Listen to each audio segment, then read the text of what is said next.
নমঃ শিবায় বন্ধুরা, আজকে আমি জবা ডাল নিয়েছি 3টে। এই জবা ডাল থেকে চারা তৈরি করব। তার জন্য আমি একটা ছিদ্রযুক্ত টব নিয়েছি, তার মধ্যে বেশি বালি নিয়েছি আর অল্প মাটি দিয়ে ভিজিয়ে নিয়েছি। আর এই ডালগুলোর মাথায় সাপ লাগিয়ে নিয়েছি। এগুলো আমি এখন টবে পুঁতে দেবো এই বালির মধ্যে।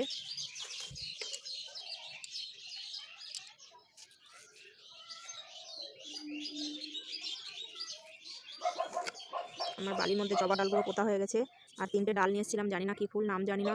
সূর্যমুখী ফুলের মতন দেখতে ফুলগুলো খুবই সুন্দর। তাই আমি একটা ডাল ভেঙে নিয়ে এসেছিলাম, সেই ডাল 3টে খণ্ড করে নিয়েছি। সেই ডালগুলো আমি পুঁতে নেব। পুঁতে দেওয়া হয়ে গেছে। আর সাফ জলে একটু অ্যালোভেরা গুলে দিয়েছি। এই অ্যালোভেরা জলটা এখন এই ডালগুলোর গোড়ায় ঢেলে দেবো। দেওয়া হয়ে গেছে। গাছ হলে অবশ্যই আপডেট দেবো।